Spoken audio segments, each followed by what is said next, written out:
पूजन्तं राम रामेति मधुरं मधुराक्षरम् आरुह्य कविताशाखां वन्दे वाल्मीकिकोकिलम्। वाल्मीकिर्मुनिसिंहस्य कवितावनचारिणः शृण्वन् रामकथानादं को नयाति परां गतिम्। यः पिबन् सततं रामचरितामृतसागरम् अतृप्तस्थं मुनिं वन्दे प्राचेतसमकल्मषम्। गोष्पदीकृतवाराशिम् अशकीकृतराक्षसम् रामायण महामाला रत्नं वन्दे अनिलात्मजम्। अंजनानन्दनं वीरं जानकी शोकनाशनं कपीशम् अक्षहन्तारं वन्दे लङ्का भयङ्करम्।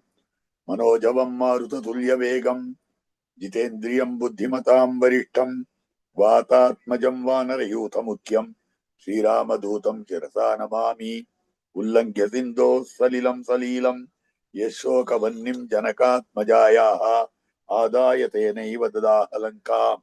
नमामि तं प्राञ्जलिराञ्जनेयम् आञ्जनेयमतिपाटलाननं काञ्चनाद्रिकमनीय विग्रहं पारिजाततरुमूलवासिनं भावयामि पवमाननन्दनं। यत्र यत्र रघुनाथकीर्तनं तत्र तत्र कृतमस्तकाञ्जलिं बाष्पवारि परिपूर्णलोचनं मारुतिं नमत राक्षसान्तकम्। वेदवेद्ये परे पुंसि जाते दशरथात्मजे वेद प्राचेतसादासीत् साक्षाद् रामायणात्मना तदुपगत समास संधियोगं सममधुरोपनतार्थवाक्यबद्धं रघुवर चरितं मुनि प्रणीतं दशशिरसश्च वधं निशामयध्वं श्रीराघवं दशरथात्मजमप्रमेयं सीतापतिं रघुकुलान्वयरत्नदीपम् आजानुबाहुमरविन्ददलायताक्षं रामं निशाचर विनाशकरं नमामि। वैदेही सहितं सुरद्रुमतले हैमे महामण्डपे मध्ये पुष्पकमासने मणिमये वीरासने सुस्थितम् अग्रे वाचयति प्रभञ्जनसुते तत्त्वं मुनिभ्यः परम् व्याख्यान्तं भरतादिभिः परिवृतं रामं भजे श्यामळम्। पितामहस्यापि पितामहाय प्राचेतसादेशफलप्रदाय श्रीभाष्यकारोत्तमदेशिकाय श्रीशैलपूर्णाय नमो नमस्तात्। பூர்ணாவதாரமான ஸ்ரீ ராமாவதாரத்திலே எம்பெருமான் பிராட்டியை திருக்கல்யாணம் பண்ணி கொண்ட ஸ்லோகத்தினுடைய விவரணத்தை பார்த்தோம். அதுக்கு முன்னால நகழ்ந்திருக்கக்கூடிய விஷயம், எம்பெருமான அக்னியை உபாசனம் பண்ணினான். எப்படி உபாசனம் பண்ணினான் என்னால் விஸ்வாமித்திரருடைய யாகத்தை சம்ரட்சித்தபடியாலே அது அக்னி உபாசன துல்லியமாக ஆகிறது. அக்னி உபாசனம் பண்ணி திருவை பெற வேண்டும், அக்னி உபாசனம் பண்ணி செல்வத்தை பெற வேண்டும்னு சாஸ்திரம் சொல்லி இருக்கு.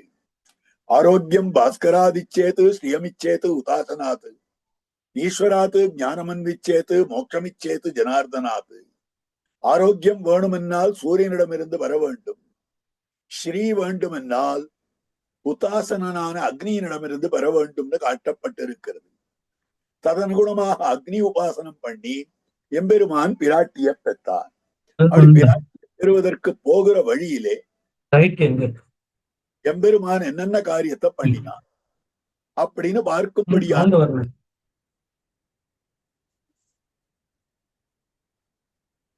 கேக்குறதா? எம்பெருமான் என்னென்ன காரியத்தை பண்ணினான்னா போற வழியில பல சரித்திரங்களை சொல்ற. இவாளுக்கு போகிற வழியில அதுல என்ன ஆச்சரியமான விஷயம் என்றால், தசரதன் ராமபிரானை கொடுத்து ததவ் குசிகபுத்திராயான்னு இருக்கு. இப்போ எதுக்காக அனுப்பிச்சாருன்னால் சீதா விவாகத்துக்காகத்தான் விஸ்வாமித்தருடைய எண்ணம். ஆனால் தசரதன் அனுப்பிச்சது விஸ்வாமித்தருடைய யாகரட்சணத்துக்காக. அப்போ மிதிலைக்கு போகலாமான்னு கேட்கிறார் ராமபிரானை விஸ்வாமித்திரர். அப்ப ராமபிரான் என்ன சொல்லியிருக்கணும், உங்க தகப்பனாருக்கும் உமக்கும் எங்க தகப்பனாருக்கும் உமக்கும் இருக்கும்படியான வார்த்தை என்ன, என்ன கொண்டு தேவரீருடைய யாகம் ரட்சிக்கப்பட வேண்டும். இப்ப யாகத்தை முடிச்சுட்டோம் இல்லையோ, நேர எங்க தகப்பனாருடைய திருமாளிகைக்கு கொண்டு விட்டுடும், திரும்பி அயோத்திக்கு போயிடலாம். மிதிலைக்கு போகலாமான்னு எதுக்கு கேட்கறீங்க? அங்க தனுர் யாகம் வச்சா அதுல யார் யாராவது பங்கிட்டுக்கிட்டோம், நாம என்னத்துக்கு போறது அப்படின்னு சொல்லாமல் பெருமாள் சொல்ற வார்த்தை இமௌஸ்ம முனிஷார்தூலா கிங்கரௌ சமுபஸ்திதௌ. முனிஷார்தூலரே, தேவரீருக்கு கிங்கரர்கள் நாங்கள். கிங்கரர்னா வேலைக்காரர்கள். பரமபுருஷனான எம்பெருமான் தன்னை விஸ்வாமித்திரருக்கு வேலைக்காரனாக ஆக்கி கொண்டான். அவர் சொன்னதை செய்தவன் திரும்பி ஊருக்கு போகணும்னு சொல்லல, அவர் சொல்றபடியே அவர் கூடவே போனான் மிதிலைக்கு. போற வழியில எத்தனையோ கதைகள் சொல்றார், ஸ்கந்தோத்பத்தி எல்லாம் சொல்றார். மிதிலையினுடைய உபவனம் வருகிறது. உபவனம்னா புறச்சோலை. மிதில மாநகரத்துக்கு வெளியில் இருக்கக்கூடிய ஒரு அற்புதமான சோலை. அந்த மிதிலோபவனே தத்ர ஆசிரமம் திருஷ்ய ராகவா. அந்த இடத்துல ராகவன் ஒரு ஆசிரமத்தை பார்த்தான். ரொம்ப அழகா இருந்தது. ரிஷிகளுடைய ஆசிரமம்னு சொன்னால் அதுக்குன்னு தனி லட்சணத்தோட இருக்கும். அதுக்குன்னு வேதாத்தியனம் பண்றதுக்கு உண்டான இடம், ஹோமாதிகள் பண்றதுக்கு இடம், பகவதாராதனம் பண்ணுவதற்கு இடம், பொதுமக்கள் வந்தார்களே ஆனால் அவர்கள் பார்த்து நல்வாதத்தை சொல்றதுக்கு சத்சங்கம் அமைப்பதற்கு இடம்.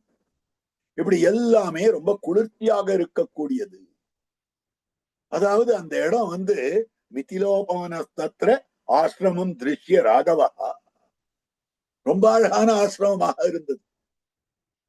சாதாரணமா இப்படி மகர்ஷிகள் எழுந்தருள் இருக்கக்கூடிய, மகான்கள் எழுந்தருள் இருக்கக்கூடிய, ஆச்சாரியன் எழுந்தருள் இருக்கக்கூடிய திருமாளிகையில் இருக்கக்கூடிய வைப்ரேஷன், அந்த வைப்ரேஷன் தனிப்பட அமைந்திருக்கும். அங்க உள்ளுக்குள்ள ஒரு தரம் போய்விட்டு வந்தோமே ஆனாலே ஏதோ நம்ம புனிதமாக அடைந்ததாக ஒரு உணர்வு நமக்கு ஏற்படும். அப்படிப்பட்டதான ஆசிரமமாக இருந்தது. ரொம்ப அழகா இருந்தது அந்த ஆசிரமம். இப்ப கூட ராம அனுயாத்திரைன்னு போகிற போது சரபங்காசிரமம், சுதீக்ஷ்ணாசிரமம் அப்படின்ற இடமெல்லாம் இருக்கு. அந்த இடங்கள்ல எல்லாம் நம்ம போனோம்னா அவ்வளவு ஆனந்தமா இருக்கும்.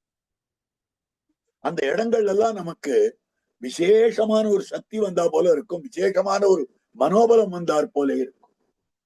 ஒரு அமைதி, மனசாந்தி இருக்கும். அதே மாதிரிதான் பகவத் சன்னிதானத்துக்குள்ள போனா நமக்கு ஏற்படுவது. அப்ப புராணம், அந்த ஆசிரமம் ரொம்ப பழைய ஆசிரமமாக இருக்கிறது. நிர்ஜனம், யாருமே இல்லைங்க. ரம்யம், ரொம்ப மனசுக்கு உகந்ததாக அமைந்திருக்கக்கூடிய. உடனே அதை பார்த்து விட்டு பழையதான ஆசிரமத்தை பார்த்து, யாரும் இல்லாததான ஆசிரமத்தை பார்த்து, ரம்யமான ஆசிரமத்தை பார்த்து, பிரபச்ச முனிபுங்கவம், முனிபுங்கவராய் இருக்கக்கூடிய அந்த வால்மீகி பகவானை ராமபிரான் தான் கேட்டிருக்கக்கூடிய விஷயமாக அமைந்திருக்கிறது. அதாவது இந்த இடத்துல ரொம்ப அழகான ஆசிரமமா இருக்கு. யாருமே மகர்ஷியை காணுமே, இது என்ன ஆசிரமம் அப்படின்னு பலபடியாக கேட்கும்படியான கேள்வி. அப்படி கேட்கும்படியான கேள்வியில மொத்த சரித்திரம் சொல்ற. என்ன சரித்திரம் சொல்றாருன்னா, முனிவேஷ சரஸ்ராட்சம் விஜ்ஞாய ரகுநந்தனா மதிம் சகார துர்மேதா தேவராஜ குதூகலா. மகர்ஷி கௌதமர் எழுந்தருள் இருந்தார். அவருடைய பத்னி அகல்யா. ரெண்டு பேரும் மனமத்த தம்பதிகளாக தான் இருந்தார். அவள் அத்தனை சுந்தரியாய் இருந்தார். அவளை கல்யாணம் பண்ணிக்கணும்னு ஆசைப்பட்டு இருந்தான் ஏற்கனவே இந்திரன். ஆனால் கௌதமர் திருக்கல்யாணம் பண்ணி, அவள் பேர்ல ஒரு மனசு இருந்துட்டே இருந்தது அவனுக்கு. எப்படியாவது அவளை அடையணும். அதனால கௌதமர் அனுஷ்டானத்துக்கு சென்றிருந்த போது அவன் உள்ளுக்குள்ள போ. அப்ப அவள் என்ன பண்ணாள், மதிம்சக்கார, கொஞ்சம் மனசு சலித்து விட்டாள். இதுதான் வால்மீகி எழுதுற. அப்போ இதுவா இருந்தா, உறுதியா இருந்தா, இந்திரன் தான் அவளை நிர்பந்தப்படுத்தினான்னு சொல்லல வால்மீகி. மதிம்சக்கார துர்மேதா தேவராஜ குதூகலா, தேவர்களுக்கு தலைவனே என் அழகுல மயங்கி வரானா அப்படின்னு ஒரு க்ஷணகாலம் மதி கலங்கி விட்டார். அதனால தன்னை இழந்து விட்டிருக்கக்கூடிய நிலை. ஆனா போய் தீர்த்தம் ஆடுவதற்கு அனுஷ்டானத்துக்கு நதிக்கு சென்றவரான கௌதமர் நதி எழுந்திருக்கவே இல்லை. இவன் கொஞ்சம் முன்னாடியா வந்து கோழியா கத்திட்டான். அதனால அவர் போது விடிஞ்சுடுத்தோன்னு நினைச்சிட்டு போனார். போது விடியல்ல. நதி உணரவில்லை, நதி எழுந்திருக்கவில்லை. ஐயோ, நதி தூங்கிட்டு இருக்க, இப்போ போய் எப்படி தீர்த்தம் ஆடுறது? அவளுக்கு எல்லாம் தெரியும், நமக்கு தான் தெரியாது. நதி விழித்துக் கொண்டிருக்கிறதா தூங்குகிறதா அப்படின்றது அவளுக்கு தான் தெரியும், நமக்கு தெரியாது. அதனால திரும்பி வரார். இவர் வரார்ன்றது தெரிஞ்சதும் அங்கிருந்து ஒரு பூனையினுடைய வடிவத்துல வெளியில போயிட்டாங்க. அப்படி பூனையினுடைய வடிவத்துல வெளியில போனான். இது ரொம்ப ஆச்சரியமான விஷயம். தவறான காரியத்தை நாம செய்ய முற்படுகிற போது பயம் ஏற்படுறதில்லை. அதனுடைய விளைவு வருகிற போது நாம எப்படி ஆகுது? இந்திரனாக உள்ள போனவன் பூனையா வெளியில வந்தான். ஆசிரமத்துக்கு உள்ள போகிற போது இந்திரனாக போனான். ஆசிரமத்திலிருந்து வெளியிலே வருகிற போது பூனையாக வந்தான். என்னைக்கும் தவறிழைப்பவர்கள் இப்படிதான் இருப்பார். அவன் திரிலோகாதிபதினு பேரு. ஆனாலும் கூட ஒரு ரிஷி பத்தினியின் இடத்துல இப்படி ஆசை வைக்கிறான். இது நியாயம் இல்லையே. அதனால கௌதமருக்கு கோபம் வந்துடுத்து அவனுக்கு ஒரு சாபம் கொடுத்து விட்டார். அதனால்தான் ஆயிரங்கண்ணுடைய இந்திரனார். பலவிதமா சொல்றது சாஸ்திரம், பலவிதமா சொல்றது. அது இருக்கட்டும், அந்த கதையை வேண்டாம். இவளுக்கு அதிர்ஷ்யாக கடவாய், நீ கண்ணால் காணப்படாதவளாக ஆக கடவாய். கண்ணால் காணப்படாதவள்னா யார் கண்ணுக்கும் தெரியாமல் இருக்க வேண்டும். யார் கண்ணுக்கும் அகல்யாக தெரியக்கூடாது. அப்ப என்னவா தெரியுது? ஒரு கல்லா தெரியுது. அந்த கல்லுல ராமபிரானுடைய பாததூளி பட்டது. அதுக்கு அடுத்த க்ஷணம் இவள் பெண்ணாக வந்தால் ராமபிரானை சேவித்தாள். இதுதான் சொல்ற விஷயம். அப்பதான் இது என்னதுன்னு கதையை கேட்கிற போது சரித்திரத்தை சொல்ற. கண்ட கல்மிசை காகுத்தன் கழல் துகள் கதுவா, உண்ட பேதமை மயக்கர வேறுபட்டுருவம் கொண்டு. ஆச்சரியமான விஷயம். பெருமாளுடைய ஸ்ரீபாத தூளி பட்டது. பெருமாளுடைய ஸ்ரீபாத தூளி பட்டதும் வேறு உருவம், பழைய உருவமாய் அமைந்திருக்கக்கூடிய அந்த தோஷம் இருக்கிற உருவம் இல்ல, புது ஜென்மம் எடுத்தார் போலே ஆயிற்று. அதைத்தான் கண்ட கல்மிசை காகுத்தன் கழல் துகள் கதுவ உண்ட பேதமை மயக்கரா. ஏற்கனவே அவளுக்கு அமைந்திருக்கக்கூடிய பேதமையானது, மயக்கமானது போகும்படியாக வேறுபட்டுருவம் கொண்டு அப்படி வந்திருக்கக்கூடிய பண்டைய வண்ணமாய் நின்றார். முதல்ல இந்திரன் வரத்துக்கு முன்னாலே எப்படி அவள் பாதிவிரத்தியத்தோட கூடியிருந்தாளோ அதே நிலை வந்து விட்டது. இதுதான் எம்பெருமானுடைய திருவடித்துகளுக்கு இருக்கிற பெருமை. இதே பெருமைதான் ஆச்சாரியனுடைய ஸ்ரீபாத தீர்த்தத்துக்கு.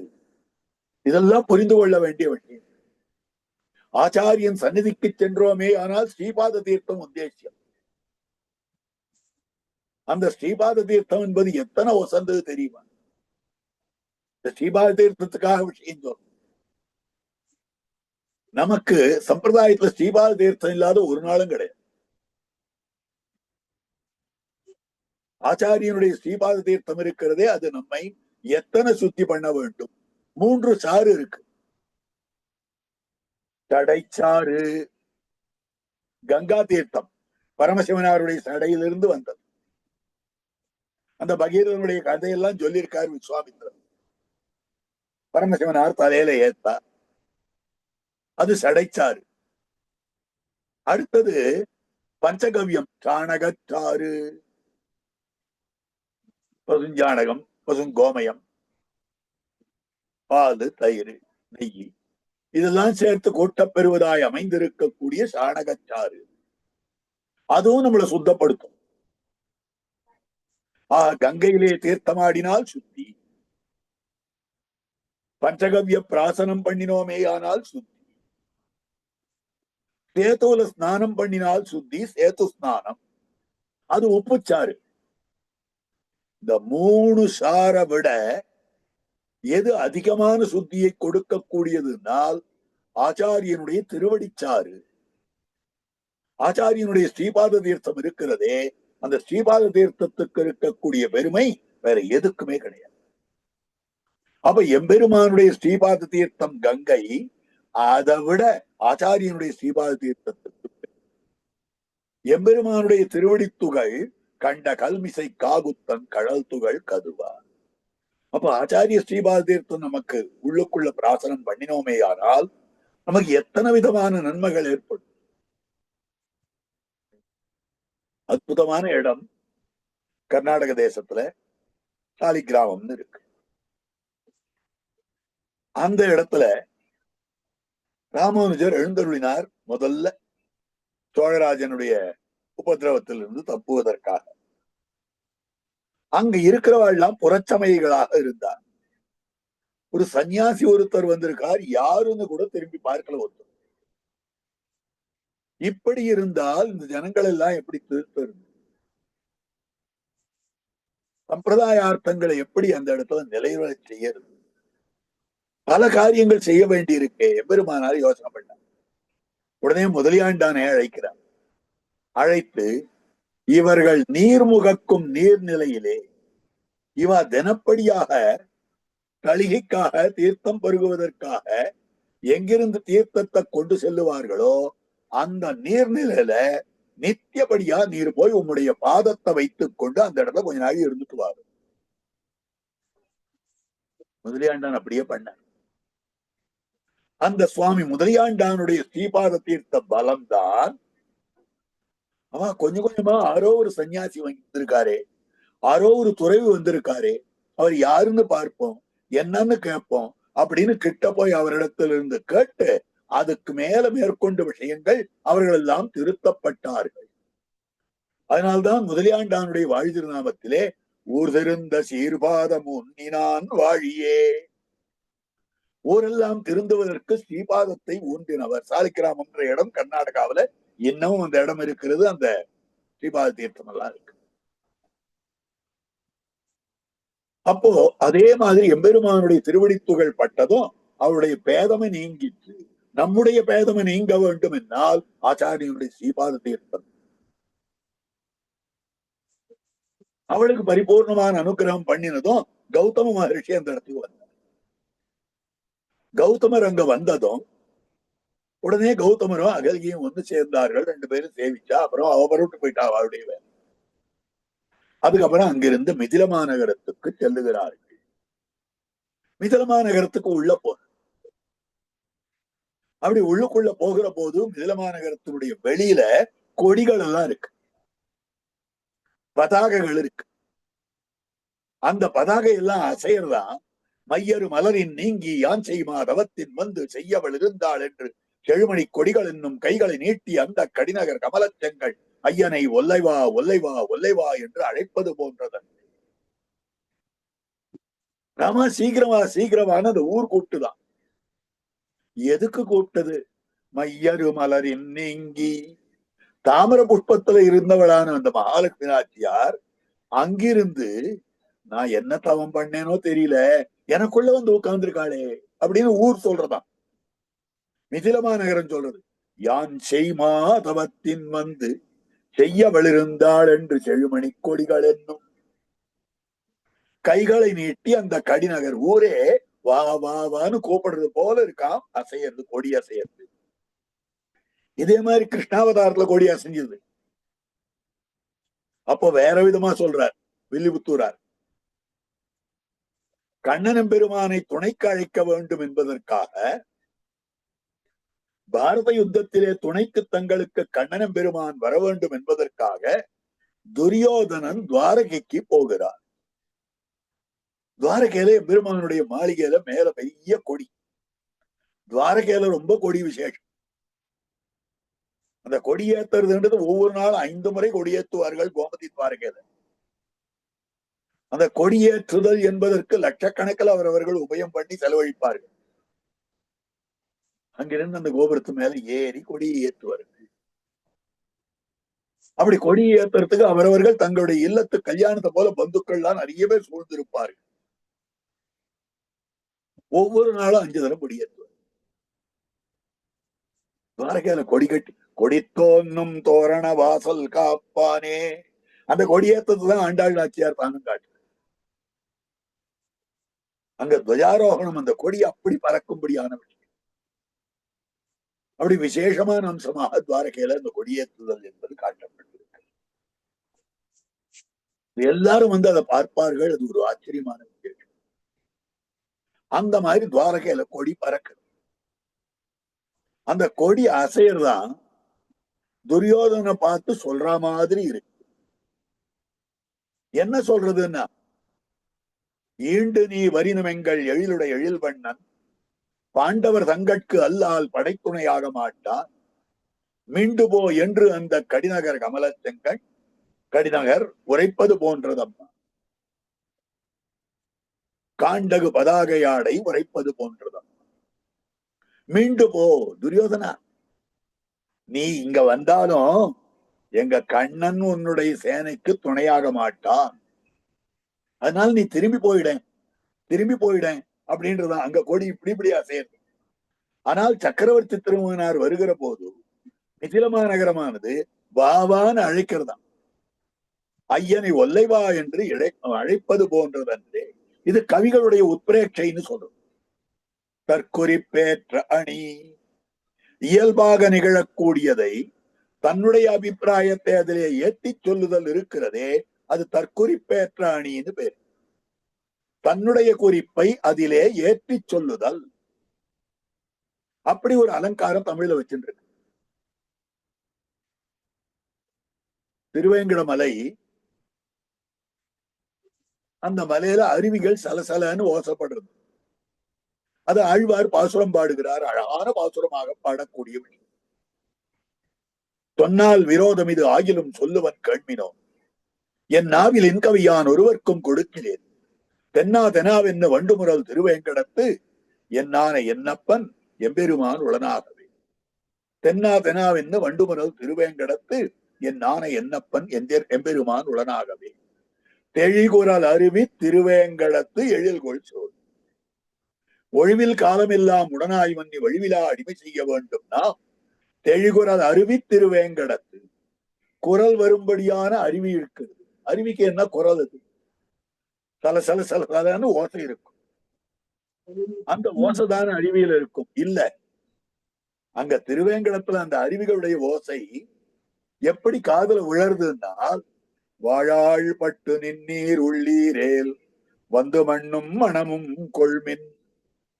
யார் யார் வாழ வேண்டும்னு ஆசை வைத்துக் கொண்டிருக்கிறீர்களோ நீங்கள் எல்லாரும் வாருங்கள், வந்து மனமும் மண்ணும் கொள்ளுங்கள், மண்ணும் மனமும் கொள்ளுங்கள், பெருமாளிடத்திலிருந்து பெற வேண்டியவற்றை பெற்றுக் கொள்ளுங்கள்னு அழைக்கிறது போல இருக்கு. இது கவிகளுடைய உத்பிரேட்சையாக அமைந்திருக்கக்கூடியது. இன்னொரு திருஷ்டாந்தமும் பார்க்கலாம். கோபிமார்கள் எல்லாம் தயிர் கடைகிறார்கள். காசும் பிறப்பும் கலகலப்ப கைபேர்த்து வாசனருங்குழல் ஆய்ச்சியர் மத்தினால் ஓசைப்படுத்தார். அப்ப தயிர் கடைகிற போது அந்த தயிர் கடைகிற ஓசை கேட்கிறது. தயிர் கடையச்சே சிரமம் தெரியாமல் இருப்பதற்காக இவ என்ன பண்ணுவான்னா, கிருஷ்ண விஷயமான பாசுரங்களையும் ஸ்லோகங்களையும் பாட்டுக்களையும் பாடிக்கொண்டே இவர்கள் தாங்கள் தயிர் கடைவார்கள். அப்ப இவர்கள் தயிர் கடைகிற போது கையில் இருக்கக்கூடிய ஆபரணங்களுடைய துவனி, கழுத்தில் இருக்கக்கூடிய ஆபரணங்களுடைய துவனி அச்சுத்தாலியும் முளைத்தாலியும் சொல்லும். கழுத்தில் இருக்கக்கூடியதா இருக்கிறது. கையில் இருக்கக்கூடிய வளையல்கள், கங்கணங்கள், இதெல்லாம் கிளக்கல கிளக்கல ஓசை. இப்ப எத்தனை ஓசை இருக்கு? 3 ஓசை இருக்கு. ஒன்னு தயிரினுடைய ஓசை, மத்தொன்னு ஆபரணங்களுடைய ஓசை, மத்தொன்னு இவா பாட்டு பாடுறதுடைய ஓசை. இந்த 3 ஓசை என்ன பண்றதுன்றது ஒரு கவி சொல்ற. உத்காயதீனாம் அரவிந்தலோச்சனம் பிரஜாங்கனானாம் திவமஸ்புர்ஷத்வனி தத்னஸ்ச நிர்மந்தன சப்தமிஸ்திதோ நிரஸ்யதே ஏன திசாமமங்களம். அழகான ஸ்லோகம். அரவிந்தலோச்சனம், அரவிந்தலோச்சனனை தாமரை கண்ணனை, உத்காயதீனாம் அரவிந்தலோச்சனம், அந்த தாமரை கண்ணனை இவர்கள்லாம் பாடுறார். பிரஜாங்கனானா, பிரஜானாக்க பிரஜ பூமி. அதுதான் திருவாய்ப்பாடி. திருவாய்ப்பாடியில் இருக்கக்கூடிய பெண் பிள்ளைகள் விருத்தாங்கனானாம் திவமஸ்பிருஷத்வனிகி, அவர்களுடைய இந்த பாட்டானது தத்னஸ்ச நிர்மந்தன சப்தமிஸ்திதோ, அந்த தயிர் கடைவதனாலே ஏற்படக்கூடிய அந்த சப்தத்தோட சேர்ந்து விட்டு இருக்கிறது. அப்ப தயிர் கடையிற சப்தம், இவாளுடைய பாட்டு, இவாளுடைய தயிர் கடைவதனாலே ஏற்பட்ட ஆபரண துவனி, இதெல்லாம் கலந்து விட்டது. எங்க போய் தொட்டதுன்னா திவமஸ்பிருஷத்வனி. திவம்னா பரமபதம்னு அர்த்தம். பரமபதத்தை போய் தொட்டது. அவ்வளவு தூரம் சப்தம் கேட்டுதான். விடியற்கால வேளையில இவர்கள் தைவடையும்படியான ஓசை பரமபதத்தளவும் கேட்டது. அங்க என்ன வியாக்கியானம் பண்றாருன்னா, பரமபதத்துல நித்தியசூரிகள்லாம் இருக்கா. அனந்த கருட விஸ்வக்சேனாதிகளான நித்தியசூரிகள்லாம் இருக்கு. அவ எல்லாம் பெருமான் திவ்ய சிம்மாசனத்துல உட்கார்ந்து இருக்கான், பார்த்துட்டே இருக்கா. ஏததேவாமிருதம் திருஷ்டுவா திருப்யந்தி. அந்த அமிர்தத்தை பார்த்து பார்த்து பார்த்து பார்த்து திருப்தி அடைகிறாள். அப்படி இருக்கக்கூடிய அமிர்தம் தத்விஷ்ணோ பரமம் பதகும் சதா பசியந்தி சூரையா. விஷ்ணுவனுடைய பரமபதத்திலே எப்பொழுதும் பார்த்து கொண்டிருக்கிறார்கள் நித்தியசூரிகள். அந்த மாதிரி பார்த்துட்டே இருக்கா என்பது. இந்த ஓசை போய் அவா காதுல விழுந்துதான். எப்படி இருக்குன்னா, இங்க என்ன இருக்குன்னு உட்காந்து பார்த்துட்டு இருக்குங்க. பெருமாள் உட்கார்ந்து இருக்கார், நீங்க இங்க நிக்கிறங்கோ, பார்த்துட்டே இருப்பாங்களா? இங்க இந்த பெருமாள் எங்கேயாவது இவ்வளவு வெண்ண சாட்டார்னு உண்டா? மோர்பானை உருட்டினார்னு உண்டா? தயிர திருடி உண்டார்னு உண்டா? நெய்ய புஜித்தார்னு உண்டா? கோபிகளோட ராசக்கிரீடை ஆடினார்னு உண்டா? எதுவுமே இல்லையே. இந்த எதுவுமே இல்லாத முனாட்டனசா இங்க உட்கார்ந்து கொண்டு பெருமாளை பார்த்து கொண்டிருக்கிறீர்களே, நீங்க கீழே வந்து பாருங்க, திருவாய்ப்பாடிக்கு வந்து பாருங்க, எங்கள் ஆய்ப்பாடிக்கு வந்து பாருங்க அப்படின்னு அவ காத பிடிச்சு திருகிறார் போலே இருக்கிறது. இதெல்லாம் கவிகளுடைய உட்பிரேட்சை. அதே மாதிரி உட்பிரேட்சை தான் இந்த காண்டகு பதாகை ஆடை இருக்கிறதே. மையரு மலரின் நீங்கி யான் செய்மா தவத்தின் செய்யவள் இருந்தாள் என்று செழுமணி கொடிகள் என்னும் கைகளை நீட்டி அந்த கடிநகர் கமலச்செங்கன் ஐயனை ஒல்லைவா ஒல்லைவா ஒல்லைவா என்று அழைப்பது போன்றதன்றே. அந்த மாதிரி அமைந்தது. பெருமாள் மிதிலமா நகரத்துக்கு உள்ள போனார். அது உள்ளுக்குள்ள போகிற போது கம்பர் மிதிலை காட்சி படலம் அப்படின்னு அது ஒரு கம்பர் அழகா வர்ணிக்கிறார். வால்மீகில அந்த வர்ணனம் இல்லை. வால்மீகி அப்படி வர்ணிக்கல. கம்பர் மிதிலை காட்சி படலம்னே ஒண்ணு வர்ணிக்கிறார். இந்த மிதிலமா நகரத்துல எம்பெருமான் தான் செல்லும்படியான ஒரு நிலையாக அமைந்திருக்கிறது. வீதிவாய் செல்கின்றான் போல் விழித்து இமையாது நின்னா மாதரார் கண்களூடே வாவு மாந்தேரில் செல்வான் யாதினும் உயர்ந்தோர் தம்மை யாவர்க்கும் கண்ணன் என்றே ஓதிய பொருளுக்கேற்ப ஒரு பொருள் உணர்த்தி சென்றான். கண்ணன் கண்ணன்ற பேர் கண்ணனும் பெருமானுக்குன்னு சொல்றோம். ராமனையே கண்ணனா கம்பர் சொல்றார். ஏன்னா வீதியில எல்லார் கண்கள்லையும் போறான். அப்போ என்ன பண்ணினாருன்னால், ஒரு பெண் பிள்ளை அந்த ராமபிரான பார்க்கிறா ஜன்னல் வழியாக. தன்னுடைய ஒப்பரிக்கையில ஜன்னல் வழியாக ராமபிரான் வீதியில செல்லுகிற போது பார்க்கிறாள். ஏன்னா அவ கண்கள் வழியா தானே போனா. எத்தனையோ மிதிலமா நகரத்து பெண்கள் எல்லாம் பார்த்து கொண்டிருக்கிறார்கள். சீதா பிராட்டியும் பார்த்தார்னு சொல்ற. ஒரு பெண்ணு நீள சீத்தை இடத்துல ஓடி வந்தாளாம். யோ என்ன அழகு என்ன அழகு என்ன அழகு சொல்ற. என்னடி சொல்ற? சீதா பிராட்டி கேட்கிறா. இந்திர நீலமொத்திருண்ட குஞ்சியும். பெருமானுடைய கேசபாசம் எவ்வளவு அழகா இருக்கும் தெரியுமா? இந்திர நீலத்தை போல கனகரேல்னு ஸ்னிக்த நீல குட்டில குந்தளம்னு சொல்ற மாதிரி.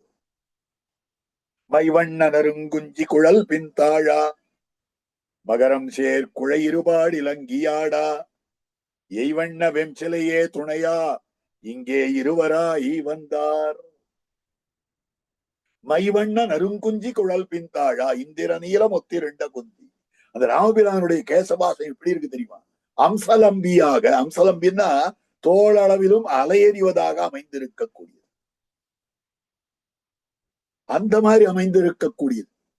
பார்க்கறதுக்கு ஸ்னிக்த நீல கொள்கின்ற கோளிருளை சுகிர்ந்திட்ட கொழுஞ்சுருளி உள்கொண்ட நீலநல் நூல் தழைகொள். கேசவ பெருமானுடைய எம்பெருமானுடைய கேசபாசம் கருப்பா இருக்கும். கருப்பா இருக்கும்னா சொல்லிட்டாக்கா கருப்பு பெயிண்ட் அடிச்ச மாதிரி இருக்கும். இல்ல, எத்தனை கருப்பு அப்படின்னா கொள்கின்ற கோளிருளின் சுகிர்ந்திட்ட கொழுஞ்சுருளின். வியாக்கியாதா காட்டுறாரு இந்த இடத்துல நம்மள வீட்டுல இருட்டை எடுத்துக் கொள்ளுங்கள். அந்த இருட்டுல அசாரமான இருட்டை எல்லாம் தள்ளிவிடுங்கள். சாரமான இருட்டை எடுத்துக்கொண்டு காலராத்திரி இருட்டை எடுத்துக்கொண்டு அதை பஞ்சு போலாக்குங்கள். அதை நூலாக ஆக்கி அந்த நூலை வைத்துக் கொண்டு பாருங்கள். இல்லை இல்ல பெருமாடைய குழல் அதனுடைய கருப்பு வருமா? அஞ்சலோதின்னு சொல்லப்பட்டிருக்கு. கேசம்ன்றது எப்படி இருக்க வேண்டும்? நன்னா கருப்பா இருக்கணும், நீண்டு இருக்க வேண்டும், அடர்த்தியா இருக்க வேண்டும், தனித்தனியா சுருண்டு இருக்க வேண்டும், நுனி வெடிக்காமல் இருக்க வேண்டும், குளிர்ச்சியா இருக்க வேண்டும், இத்தனையும் மனத்தோடு கூடி இருக்க வேண்டும். இதெல்லாம் கேசத்துக்கு லட்சணம். தலைமுடினா இப்படி இருக்க வேண்டும். இந்திர நீல முத்திருண்ட கொஞ்சியும். அந்த திருமுக மண்டலம் இருக்கு, எப்படி இருக்கு தெரியுமா? சந்திரவதனமும். வால்மீகி பகவான் சந்திரகாந்தானனம் ராமம்னு சொல்ற. சந்திரனை போலே காந்தி படைத்ததா இருக்கக்கூடிய திருமுக மண்டலம். அதுதான் கம்பர் சந்திரவதனமும். அவனுடைய கை எப்படி இருக்கு தெரியுமா? இந்த பொண்ணு சொல்ற சீதையின் இடத்துல, தாழ்ந்த கைகளும் ஆஜானுபாகும் அரவிந்த தளாயதாட்சம். கை நீண்டு முழங்கால் வரைக்கும் நீண்டு இருக்கு, ஆஜானுபாகுவாக இருக்கு. தாழ்ந்த கைகளும் சுந்தர மணிவரை தோளும். அழகான அற்புதமாக பெரியதான மலை போல இருக்கக்கூடிய தோல். ஆயத்தாச்ச சூருத்தாச்ச பாகவா பரிகோபமா. மேல அனுமான் சொல்ல போறாரு. அணி மான தட வரை தோல், அப்படி இருக்கக்கூடிய தோல். இதெல்லாம் என்ன அட்ராக்டே பண்ணல. அவ சொல்றா, இத்தனையும் சொல்லி வர்ணிச்சு சொல்லிட்டு இதெல்லாம் ஒண்ணுமே இல்லம்மா அப்படின்னா. என்னது ஒண்ணுமே இல்லைன்றதுக்காக சொல்றீங்க? சுந்தர மணிவரை தோளுமே அல்லா. அப்ப என்ன அழகு என்ன அழகுன்னு சொல்றேன். இவ்வளவு இல்லைன்னா வேற எது அழகு? முந்தி என்னயம் முறுவலுண்டதே. அவன் இப்படி ஒரு சிரிப்பு சிரிச்சான் பாருங்க. அந்த சிரிப்பு முந்தி என்னயம் முறுவலுண்டதே. அந்த சிரிப்பு இருக்க, அது என்னை இழுத்து விட்டது. நரசிங்க பெருமான கம்பர் வர்ணிக்கிறார். சிரித்தது செங்கண் சீயம். அந்த சிரிப்பு எப்படி இருந்து தெரியுமா? சிங்கம் சிரித்தது. சிங்கம் எங்கேயாவது சிரிக்குமா? சிங்கம் சிரிக்காதே. சிரிப்புன்றது மனுஷனுக்கே பகவான் கொடுத்திருக்கக்கூடிய ஒரு விசேஷமான அம்சம். மாடு சிரிக்குமா, ஆடு சிரிக்குமா, கோழி சிரிக்குமா, கொக்கு சிரிக்குமா? அதுக்கெல்லாம் சிரிப்பு கிடையாது. பாவம், மனசுல மகிழ்ச்சி இருக்கலாம், ஆனா அந்த மகிழ்ச்சியை வெளிப்படுத்தக்கூடிய சிரிப்பு இல்லை. சிங்கம் சிரித்ததுன்னு சொல்ற. சங்காத் சொல்றேன். இதையும் ஸ்ரீரங்கத்துல கம்பராமாயண அரங்கேற்றம். அங்க ஸ்ரீரங்கத்துல மகாவித்வான்கள்லாம் இருக்கா. கம்பர் தன்னுடைய ராமாயணத்தை அரங்கேற்றம் பண்ணுகிறார்.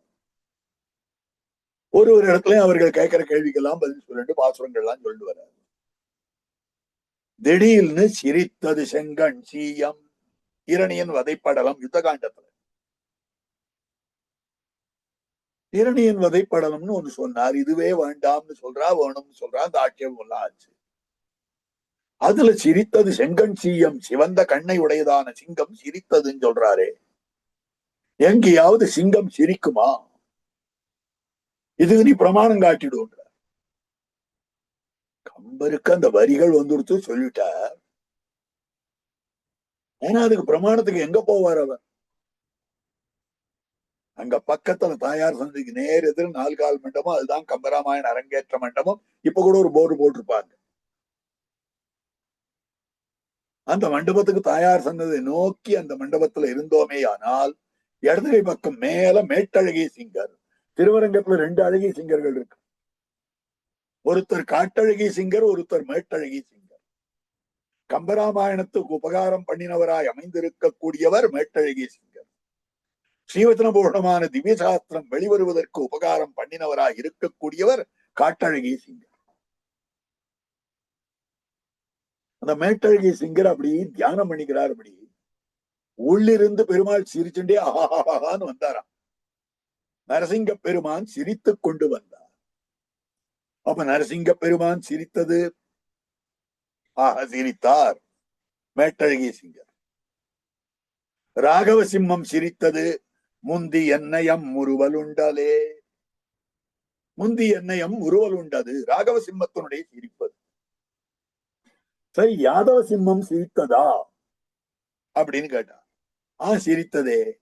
அர்ஜுனன் கேட்கிறான், இவாளெல்லாம் நான் எப்படி கொள்றது? வள்ளம் பந்துக்களாச்சே, ஆச்சாரியர்களாக இருக்கிறார்கள், பந்துக்களாக இருக்கிறார்கள், பெரியவர்களாக இருக்கிறார்கள். இவாளெல்லாம் கொன்னுட்டு எனக்கு ஒரு ராஜ்யமா? அப்படின்ற போது அவனுக்கு சமாதானம் சொல்லச்சே வியாசாச்சாரியர் காட்டக்கூடிய விஷயம் சஞ்சயன் சொல்றான். பிரஹசன்னிவ பாரதா, பிரஹசன்னிவா, திருத்தராஷ்டிரனே சிரிச்சுட்டே கண்ணன் சொன்னார். ஆக அந்த கண்ணனுடைய சிரிப்பு அற்புதமாக அமைந்திருக்கக்கூடிய விசேஷமான ஒரு கீதா சாஸ்திரத்தை கொடுத்தது. ராமபிரானுடைய சிரிப்பு சீதா கல்யாண கட்டத்தை கொடுத்தது. நரசிங்க பிரானுடைய சிரிப்பு கம்பராமாயணத்தை கொடுத்தது. ஆக அப்படி அந்த முறுவல் இருக்கிறதே, முந்தி என்னயம் முறுவல் உண்டதே. வஸ்துதாக அர்ச்சாவதாரத்துல எம்பெருமானுடைய சிரிப்பை சேவிச்சோம்னா அவ்வளவு அழகா இருக்கும். ஒரு எம்பெருமானுக்கும் ஒரு விதமான சிரிப்பு. காஞ்சி தேவப்பெருமாள் அந்த சந்நிதியில போய் நின்று அந்த மூலவருடைய அந்த சிரிப்பை பார்த்தோம்னா அத்தனை ஆச்சரியமான சிரிப்பு. மன்னார்குடி ராஜகோபாலனுடைய சிரிப்பை சேவித்தோமே ஆனால் அது அத்தனை அழகான சிரிப்பு. அப்படியே மயக்கக்கூடியதாக இருக்கிறது. வடுவூர்ல ராமபிரானுடைய சிரிப்பு அப்படித்தான் அமைந்திருக்கும். திருவரங்கத்து நம்பெருமாள் ஒரு பக்கமா சேவிக்கணும் அவரை. அந்த பெருமாளுடைய இடது பக்கமா இருந்து கொண்டு சேவிக்கணும். அப்ப நம்ம பார்த்து சிரிக்கிறா போலே இருக்கும். சம்பாஷமானம் இவ சர்வ வசம்பதேனா. நாம போய் நின்னாலே நம்பெருமாள் சௌக்கியமா இருக்கியா அப்படின்னு கேட்கிற மாதிரி இருக்கும். பட்டர் சாதிக்கிறார், சம்பாஷமானம் இவ சர்வ வசம்பதேனா. சௌக்கியமா வந்தியா? ட்ரெயின்ல வந்தியா? பஸ்ல வந்தியா? சிரமம் இல்லாத வந்தியா? வழியில் ஏதாவது சாப்பிட்டியா? இத்தனையும் கேட்கிறாராம். அந்த சிரிப்பே இத்தனை கேள்வியும் கேட்கும்படியாக இருக்கிறது. இவ்வளவு நம்ம இடத்துல ஒரு இன்டிமசின்னு சொல்றோம், அந்த இன்டிமசி காட்டக்கூடிய முந்தி என்னயம் முறுவல் உண்டதே அப்படின்னு சொல்லும் வார்த்தை. முத்தம் புகுந்து முறுவல் செய்து நின்னீர் எத்துக்கு இதுவென்னோ. கோபிமார்கள் ஓடுறா திருமங்கையாழ்வாருடைய பாசுரம். வரேன்னு சொல்லிட்டு கண்ணன் வரல. அப்புறம் இன்னொரு நாள் போய் நிக்கிறாருங்க. காதில் கடிப்பிட்டு கலிங்க முடுத்து தாது நல்ல தன்னந்துழாய் கொடனிந்து போது மறித்து புறமே வந்து நின்னீர் ஏதுக்கு இது? இப்ப என்னத்துக்கு வந்த? அன்னைக்கு வரேன்னு சொல்லிட்டு ஏமாத்துட்டியே அப்படின்னு சொல்ற வார்த்தை கண்ணனும் பெருமான் வந்து ஈன்னு இழிக்கிறாங்க. முத்தம் புகுந்து முகில் வண்ணன், முத்தம் புகுந்து முறுவல் செய்து நின்னீர். இப்படி சிரிச்சுட்டு இருக்கியே, இந்த சிரிப்பை பார்த்தது என்னால உன்னை கோச்சு கூட முடியலையே. அப்படிப்பட்ட சிரிப்பு, அந்த அப்படிப்பட்ட முறுவல். அதனால்தான் கோபிமார்கள் இந்த சிரிப்பை பார்க்கணும்ன்றதுக்காக பெரியாழ்வாருடைய பாசுரம். அந்த முன்னில்லாத ஆய பிள்ளை அறிந்தறிந்து இவ்வீதி போதுமாகில் வந்து கொண்டான் என்று வளைத்து வைத்து பவளவாய் முறுவலும் காண்போம் தோழி.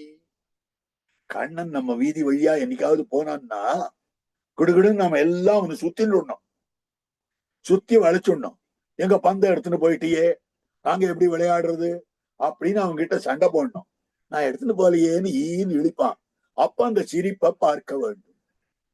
அந்த முன்னில்லாத ஆயப்பிள்ளை அறிந்தறிந்திவ்வீதி போதுமாகில் பந்து கொண்டான் என்று வளைத்து வைத்து பவளவாய் முறுவலும் காண்போம் தோழி. அந்த சிரிப்பை பார்ப்போமே அப்படின்னு சொல்லும்படியான விஷயம். அதனால்தான் பெருமாளுடைய திருமஞ்சன கட்டியத்தில் ரொம்ப அழகான வார்த்தைகளாக பெரியவர்கள் காட்டுறார். பெருமாள் திருமஞ்சனத்துக்கு எழுந்தருளி இருக்கிற போது இந்த பெருமாளுக்கு சந்தனம் சாத்தி, அதுக்கு மேல திருத்துழாய் மாலையை சாத்தி, உடனே அவருக்குன்னு சில கொண்டாட்டங்கள்லாம் கொண்டாடுவார். இப்படிப்பட்ட பெருமாள் இப்படிப்பட்ட பெருமாள் அவருடைய வைபவத்தை சொல்லி அந்த எம்பெருமானுடைய அழகு இப்படி அமைந்திருக்கிறது. இந்த அழகோடே இருக்கக்கூடிய தேவரீர் இன்று திருமஞ்சனம் கண்டருளுவதற்காக நிற்பதற்கு காரணம் இந்த களைப்போ அந்த களைப்போ அந்த களைப்போன்னு சொல்லி திருமஞ்சன கட்டியம்னு பேர். அதுல அவனுடைய வடிவழக வர்ணிக்கிற போது அபிமத ஜன தரிசனானந்த வேகத்தாலே அர்ச்சாவதார சமாதியை கடந்து விம்மி வெளிவழுகன்ன அவ்யக்த மதுர மந்தஹாச விலாசமும். உனக்கு பிடிச்ச ஜனங்கள்லாம் திருமஞ்சனம் சேவிக்கிறதுக்கு வந்திருக்கா, அவளை நீ பார்த்துட்ட எம்பெருமானே, அதனால உள்ளுக்குள்ள சந்தோஷம் பொங்கறது.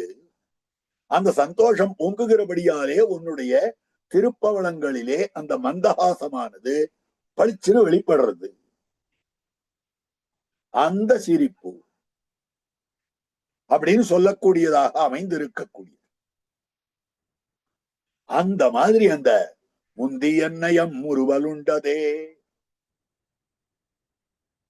அப்போ மதனர்க்கும் எழுத ஒண்ணா சீதை, அந்த சீதையை வர்ணிக்கிறாருங்க.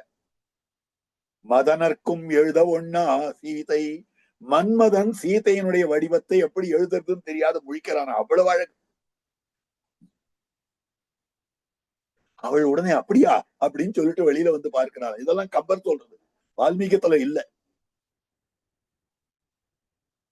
எண்ணறு நலத்தினான் இளையவன் நின்றொழி கண்ணொடி கண்ணொடு கண்ணினை கவ்வி ஒன்றை ஒன்று உண்ணவும் நிலை பெறாது உணர்வும் ஒன்றிட அண்ணலும் நோக்கினான் அவளும் நோக்கினான். ரெண்டு பேரும் பார்த்துக்க, ரெண்டு பேருடைய பார்வையும் ஒன்றோடு ஒன்று சந்திக்கிறது. அப்படி பார்வை சந்திச்சது என்ன ஆச்சு? ராம ஹிருதயம் பிராட்டிக்குள்ளே போய்விட்டது, பிராட்டி ஹிருதயம் ராமனுக்குள்ளே போய்விட்டது. இதெல்லாம் கவியுடைய ஒரு அற்புதமான அனுபவம். என்ன சொல்லி இருக்கிறார்னா, இருவரும் மாறிப்புக்கு இதயம் எய்தினர். என்ன அழகான விஷயம், சாமான்யமா சொல்லக்கூடிய விஷயம். ரெண்டு பேர் ஒருத்தரை ஒருத்தர் விரும்புறான்னா இந்த நாள்ல சொல்றது,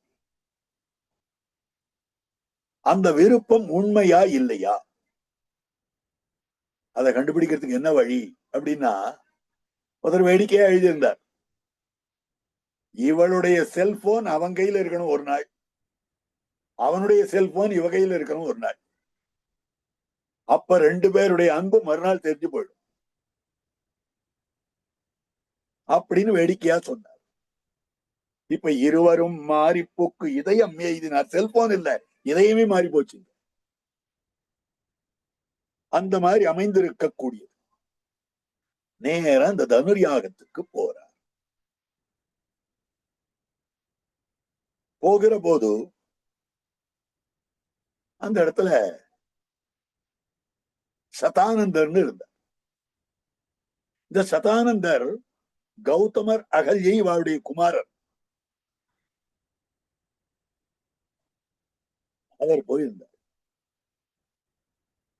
அவர் இடத்துல இவ ரெண்டு பேரையும் அழைச்சிட்டு போறார். எதுக்காக வந்திருக்கா, இவ யாரு அப்படின்னு கேட்ட போது, தசரத புத்திரர்கள் வேள்வி காண்பர் வில்லும் காண்பரே, இவர் வேள்வியை காண வந்திருக்கிறார்கள், வில்லையும் காண்பதற்காக வந்திருக்கிறார்.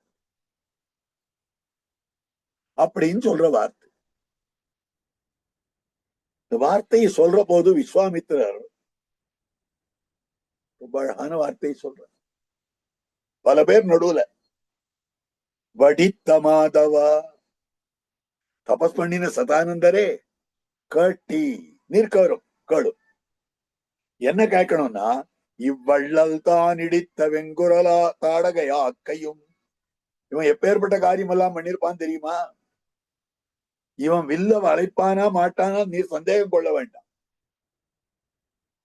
இடித்த வெங்குரல் தாடகையாக்கையும்.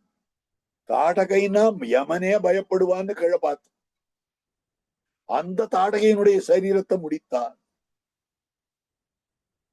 அடுத்தன் வேள்வியும், அதுக்கு அடுத்தபடியாக என்னுடைய யாகத்தை முடித்தான். தாடகையினுடைய யாக்கையை முடிச்சுட்டான். என்னுடைய யாகத்தையும் முடிச்சுட்டான். அத்தோட நிக்கல, நின்ன அன்னை சாபமும் முடித்து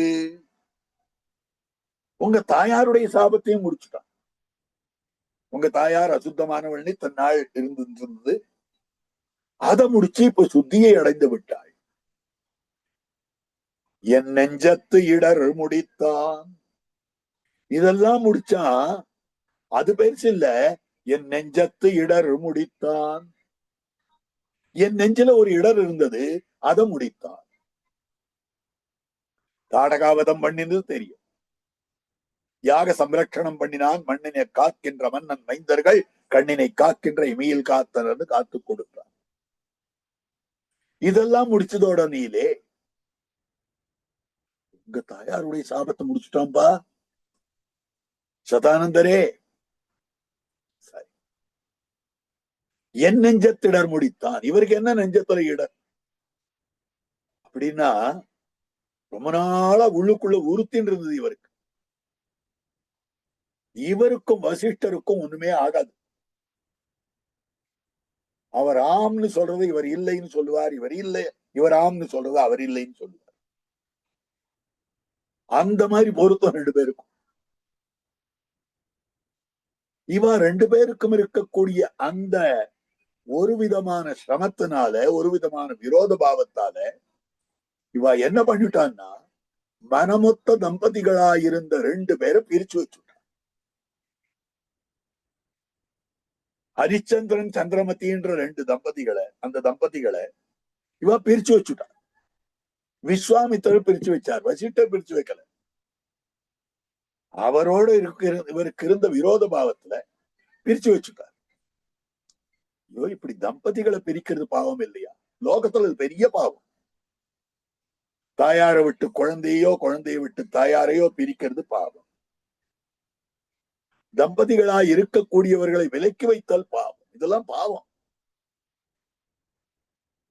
சரி, இந்த பாவத்துக்கு எப்படி பிராயசித்தம் பண்றது? பண்ணிட்டேன். என்னுடைய ஈகோ நான் பண்ணி தொலைச்சுட்டேன். இப்ப அதுக்கு என்ன பிராயசித்தம் பண்றது? தம்பதிகளை சேர்த்து வைக்க வேண்டும். ஏன் கல்யாணம் பண்ணி வச்சுட்டா போறது 10 கல்யாணம் இல்ல, திவ்ய தம்பதிகளை சேர்த்து வைக்க வேண்டும். இப்ப 6 நாள் யாகம் பண்ண வேண்டியது இவரால பண்ண முடியாதா? இந்த திருக்கல்யாணத்தை பண்ணி வைத்து தன்னுடைய சிரமத்தை போக்கிக் கொள்ள வேண்டும். அதனால் அமைந்திருக்கக்கூடிய வழி. அப்ப திவ்ய தம்பதிகளை சேர்த்து வைக்க வேண்டும் என்பதற்காக ராமபிரானை அழைச்சிட்டு போனார். அங்க போனதும் மிதிலைக்கு போலாம்னு சொன்ன உடனேயே அதெல்லாம் ஒண்ணும் கிடையாது, எங்க தகப்பனார் யாகத்தை ரட்சிக்கிறதுக்காக அனுப்பிச்சார், யாகம் ரட்சிச்சாச்சு, திரும்பி நீர் கிரமமாக எங்க தகப்பனார் இடத்துல என்னை கொண்டு விட்டுடும், இல்லைன்னா நான் போறேன், நீர் பாட்டுக்கு உங்க வேலையை பார்த்துக்கோ, நான் போய்க்கிறேன் அப்படின்னு சொல்லிட வேண்டியது தானே. அப்படின்னு சொல்லியிருந்தால் என்னுடைய நெஞ்சத்துல அந்த உறுத்தல் இருந்துட்டே இருந்திருக்கும். அப்படி சொல்லாமல் வரேன்னு சொன்னானோ இல்லையோ, அப்படி வருகிற வழியில தான் உன்னுடைய அன்னையினுடைய சாபம் முடித்தான். அந்த அகல்ய சாப விமோசனத்துல ரொம்ப அழகான கம்பருடைய செய்யுள் இருக்கு, ரொம்ப அழகான செய்யுள். இவ்வண்ணம் நிகழ்ந்த வண்ணம் இனி இந்த உலகுக்கெல்லாம் உய்வண்ணம் அன்றி மற்றோர் துயர் வண்ணம் உருவதுண்டோ, மைவண்ண தரக்கி போரில் மழைவண்ண தன்னலே உன் கைவண்ணம் அங்கு கண்டேன், கால்வண்ணம் இங்கு கண்டேன். உன்னுடைய கைவண்ணத்தை அங்க தாடகா யுத்தத்துல பார்த்தேன், ராமா உன்னுடைய கால்வண்ணத்தை இங்க பார்த்தேன். உன்னுடைய திருவடிகளுடைய வண்ணத்தை இங்கு பார்த்திருக்கக்கூடிய நிலை. வண்ணம் வண்ணம் வண்ணம் வண்ணம் வண்ணம்னு 8 தரம் வண்ணம்னு சொல்றார் திருமங்கை ஆழ்வாருடைய பாசுரம். முன்னை வண்ணம் பாலின் வண்ணம் முழுதும் நிலை நின்னா, பின்னை வண்ணம் கொண்டல் வண்ணம் வண்ணம் எண்ணுங்கால், பொன்னின் வண்ணம் மணியின் வண்ணம் புரையும் திருமேனி, இன்ன வண்ணம் என்று காட்டீர் இந்த அழூரீரே. அது அப்படியே கம்பர் எடுத்தினார், வண்ணம் வண்ணம்னு சொன்னார். இந்த இடத்துல திருமங்கை ஆழ்வார் அதாவது அற்புதமாக அமைந்திருக்கக்கூடிய பாசுரம். இது பரிமள ரங்கனுடைய பாசுரம், ரங்கனுடைய பாசுரம். பொய்வண்ணம் மனத்தகத்தி புலனைந்தும் செலவித்து, மெய்வண்ணம் நினைந்தவர்க்கு மெய் நின்ற வித்தகனூர், மைவண்ணம் கருமுயில் போல் திகழ்வண்ணம் அரதகத்தின் அவ்வண்ண வண்ணனையான் கண்டது தென்னரங்கத்தே. அரங்கத்துக்கு 6 வண்ணம், பரிமள ரங்கனுக்கு 8 வண்ணம். அந்த 8 வண்ணத்தை எடுத்துனார். அந்த 8 வண்ணத்தை எடுத்துக்கொண்டு இங்க இவ்வண்ணம் நிகழ்ந்த வண்ணம், இனி இந்த உலகுக்கெல்லாம் ஏன் 8 வண்ணம் சொன்னார் ஒருத்தர். 8 விதமான புஷ்பங்கள் அது. அஹிம்சா பிரதமம் புஷ்பம், புஷ்பம் இந்திரிய நிகிரஹ, சர்வபூத தயா புஷ்பம், க்ஷமா புஷ்பம் விசேஷதா, ஞானம் புஷ்பம், தப புஷ்பம், தியானம் புஷ்பம், ததைவச்ச சத்தியம் அஷ்டவிதம் புஷ்பம், விஷ்ணோ பிரீத்திகரம் பவேத். எம்பெருமானுக்கு பிரீத்திகரமான 8 புஷ்பங்கள். 8 புஷ்பங்கள் 8 கலர்ல இருக்கு சொன்னார். இதெல்லாம் அனுபவித்திருக்கும்படியான விஷயமாக அமைந்திருக்கு. ஆக அப்படி சொன்னதும் சதானந்தருக்கு தோணித்து, லோகத்துல இப்பதான் மறந்திருக்கா எங்க தாயாருடைய அசுத்திய பத்தியும் எங்க தாயாருடைய சாபத்தை பத்தியும் லோகம் கொஞ்சம் மறந்திருக்கு. இப்ப எல்லாரும் தெரியும்படியாக சொல்லிட்டாரே, நின் அன்னை சாபமும். ஆஹா, எங்க தாயாருக்கு அப்படி ஒண்ணு இருந்தது அப்படின்றது லோகத்துக்கெல்லாம் ஞாபகப்படுத்தி விட்டேரு. அவ சாப விமோசனம் போனா எங்க தகப்பனாரோட பருவிட்டு போயிட்டா, அதெல்லாம் முடிஞ்சு போச்சு, அத்தோட சரி. அது இப்போ இங்க உம்ம சொல்ல சொன்னாளா அப்படின்னு அவருக்கு எண்ணம் மனசுல. அதை வெளியில சொல்ல முடியுமோ? உடனே சக்கரவர்த்தி திருமகனாரை பார்த்தார் சதானந்தர். நாஸ்தி தன்யதரோ ராமா, ராமா உன்னை போல பாக்கியவான்கள் யாராவது உண்டா? உனக்கு கிடைச்ச உறுதி படைத்திருக்கக்கூடிய ஆச்சாரியன் வேற யாருக்கு கிடைப்பான்? இவ்வளவு உறுதியான ஆச்சாரியனா அவரை பெற்றிருக்கிறாயே அப்படின்னா என்ன உறுதி? இவர் தபஸ் பண்ண போனார், பிரம்மரிஷி ஆகணும்னு தபஸ். இவருடைய தபஸ கெடுக்கிறதுக்குன்னு சுனச்சேபன் ஒருத்தன் வந்தான். மேனக வந்தா, அவ வந்தா, இவ வந்தா. அப்போ எல்லாம் கோபிச்சு கோபிச்சு கோபிச்சு சாபம் கொடுத்தார். நீர் எங்க தாயார பத்தி சொன்னீரோ இல்லையோ, உம்ம பத்தியே நான் நேரம் சொல்றேன் பாரு அப்படின்னு விஸ்வாமித்திரனுடைய காமக்ரோதாதி வியாபாரங்கள் எல்லாம் அவர் சொன்னார். அதுக்கப்புறம் தான் வேள்வி காண்பரே வில்லும் காண்பரே, வேள்வியை காண்பதற்காக வந்திருக்கிறார்கள், வில்லையும் காணக்கூடியவர்களாக அமைந்திருக்கிறார்கள். இவர் ஒவ்வொரு திசையில தபஸ் பண்ணினார். அப்ப இதெல்லாம் ஆச்சுன்றதெல்லாம் தெரிவித்திருக்கக்கூடிய விஷயம். அதுக்கப்புறம் வில்ல காண வந்திருக்கிறார்கள் போது அந்த வில்லை இழுத்துட்டு வராடாம். தனுர் தர்சய ராமாயா, அந்த வில்லை இவனுக்கு காண்பிய. எத்தனை பேர் இழுத்து கொண்டு வந்தார்கள் என்றால் 5000 பேர் இழுத்துட்டு வந்தாளாம். நிருணாம் சதானி பஞ்சாசத்து, வால்மீகி தெரிவிக்கிறார். நிருணாம் சதானி பஞ்சாசத்து, 5000 பேர் அழைத்துக் கொண்டு வந்தார் அப்படின்னு தெரிவிக்கிற வார்த்தை. கம்பர் 60,000 பேர்னு சொல்றார். ஒரு வழி யானையை ஒத்தமேனியர், செரிமயிர் கல்லோடு தின்தோளினர், 60,000 அளவில் ஆற்றலார், தரிமறி திடையிடை தண்டில் தாங்கினார். ஒரு தண்டிகளை எடுத்துட்டு வராரு. 60,000 பேர்.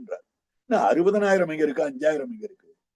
வால்மீகி சொன்னதை கம்பர் எக்ஸாஜரேட் பண்ணி சொல்றாரா? இல்ல, ரெண்டு பேரும் ஒன்னாதான் சொல்றாங்க. 10,000 10,000 கட் பண்ணுங்க, 10,000 டிவைட் பண்ணுங்க. 10,000 10,000 டிவைடட் பை 2 இஸ் 5,000. அதனால்தான் நிருணாம் சதானி பஞ்சாசத்து. உடனே அதை இழுத்துன்னு வந்தா வத்சராம தனுப்பஸ்யா, பிள்ளை இந்த வில்ல பாரு, இந்த வில்ல பாருன்னா. உடனே நாம இருந்தா ரொம்ப நல்லா இருக்கு, எவ்வளவு பெருசு இருக்கு, ஒத்தரா தூக்க முடியாது, 60,000 பேர் இழுத்துட்டு வரா, 5,000 பேர் இழுத்துட்டு வராதுன்னு சொல்லிட்டு அதை தடவி பார்த்து ஒரு பிரதட்சணம் பண்ணி சேவிச்சுட்டு போயிடுவோம். சக்கரவர்த்தி திருமகனாருக்கு என்ன தோணித்துன்னா, வில்லை பாருன்னா வில்லை ஒரு கை பார், ஒரு கை பாரு, இத எப்படி இருக்குன்னு பாரு அப்படின்னா. ஆயிரக்கணக்கான ராஜாக்கள் பார்த்துட்டு இருக்காங்க அந்த சபையில. அத்தனை பேர் பார்த்து கொண்டிருக்கிற போது பஷ்யதாம் நிருசஹஸ்ராணாம் பகூனாம் ரகுநந்தனா, ஆயிரக்கணக்கான ராஜாக்கள் பார்த்துட்டு இருக்கா, சத்திரியர்கள்லாம் பார்த்துட்டு இருக்கா.